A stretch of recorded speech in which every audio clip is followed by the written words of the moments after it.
Assalamualaikum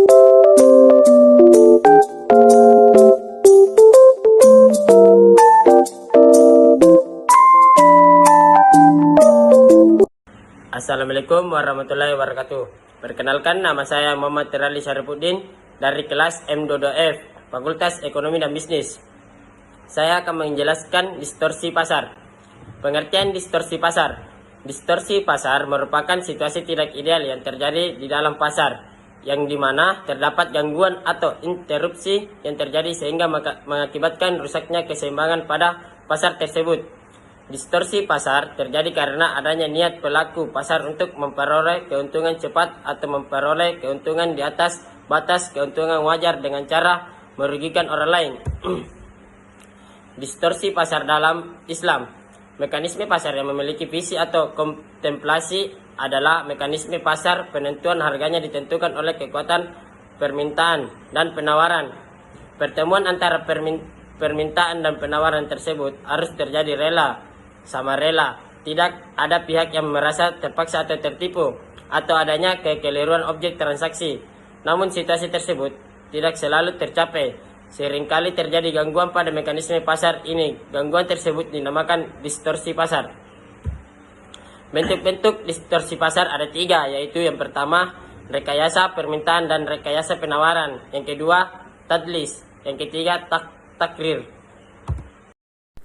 Yang pertama yaitu rekayasa permintaan dan rekayasa penawaran. Dalam bagian ini dijelaskan bahwa distorsi dalam bentuk rekayasa pasar dapat berasal dari 2 sudut, yaitu permintaan dan penawaran. Yang pertama yaitu bait nasaji, adalah tindakan menciptakan permintaan palsu seolah-olah ada banyak permintaan terhadap satu produk sehingga harga jual produk akan naik. Yang kedua yaitu iktisar, merupakan bentuk lain dan transaksi jual beli yang dilarang oleh syariat Islam. Iktisar adalah mengupayakan adanya kelangkaan barang dengan cara menimbung. Yang ketiga yaitu talagi rukban. Transaksi ini dilarang karena mengandung 2 hal. Pertama, rekayasa penawaran, yaitu mencegah masuknya barang ke pasar. Yang kedua yaitu mencegah penjual dari luar kota untuk mengetahui harga pasar yang berlaku. Bagian yang kedua yaitu tadlis. Kondisi ideal dalam pasar adalah apabila penjual dan pembeli mempunyai informasi yang sama tentang barang yang akan diperjualbelikan.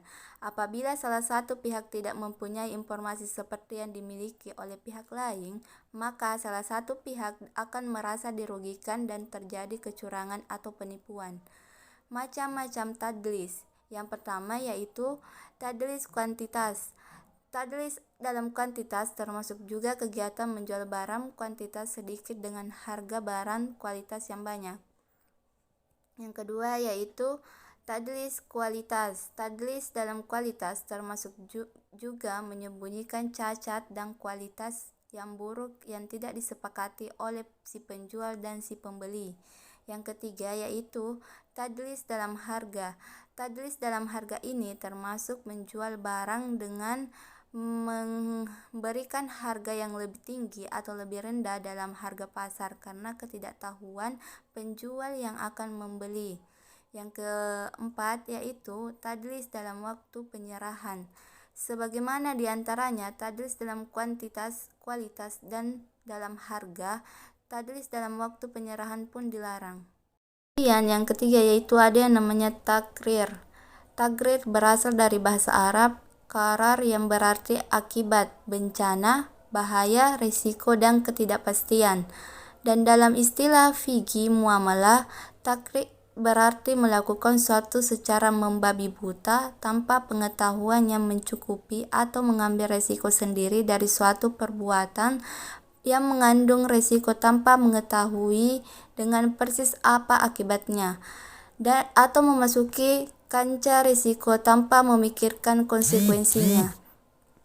Macam-macam takrir. Yang pertama yaitu takrir dalam kuantitas. Contohnya, takrir dalam kuantitas adalah sistem ijon.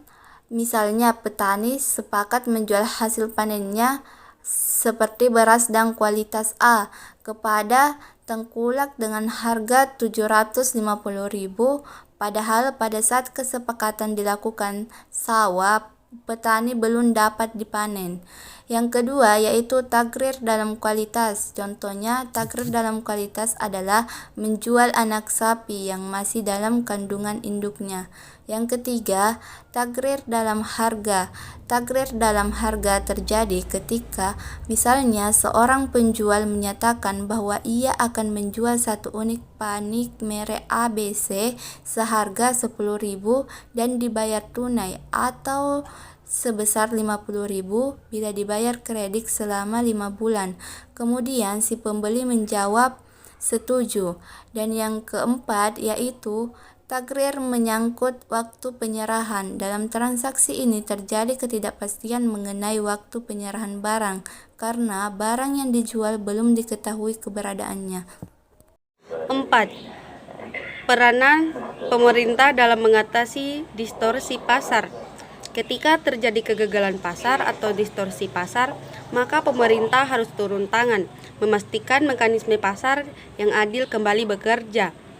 Menurut Islam, negara memiliki hak untuk melakukan intervensi dalam kegiatan ekonomi, baik itu dalam bentuk pengawasan, pengaturan, maupun pelaksanaan kegiatan ekonomi yang tidak mampu dilaksanakan oleh masyarakat. Menurut Ibnu Taimiyah, keabsahan pemerintah dalam menetapkan kebijakan intervensi dapat terjadi pada situasi dan kondisi sebagai berikut. Yang pertama, produsen tidak mau menjual produknya kecuali pada harga yang lebih tinggi daripada harganya umum pasar, padahal konsumen membutuhkan produk tersebut. Yang kedua, terjadi kasus monopoli atau penimbunan. Yang ketiga, terjadi keadaan al-hasr, pemboikotan, di mana distribusi barang hanya terkonsentrasi pada satu penjual atau pihak tertentu. Kesimpulan, pasar adalah tempat atau keadaan yang mempertemukan antara permintaan atau pembeli dan penawaran atau penjual untuk setiap jenis barang, jasa atau sumber daya. Pembeli meliputi konsumen yang membutuhkan barang dan jasa, sedangkan bagi industri membutuhkan tenaga kerja, modal dan barang baku produksi untuk memproduksi barang maupun jasa. Penjual termasuk juga untuk industri menawarkan hasil produksi atau jasa yang diminta oleh pembeli. Secara umum, semua orang atau industri akan berperan ganda, yaitu sebagai pembeli dan penjual. Dalam teori ekonomi, bahwa apabila barang sedikit permintaan banyak, maka harga akan mahal. Tetapi, menurut ekonomi muslim klasik yakni Abu Yusuf, membantah teori tersebut.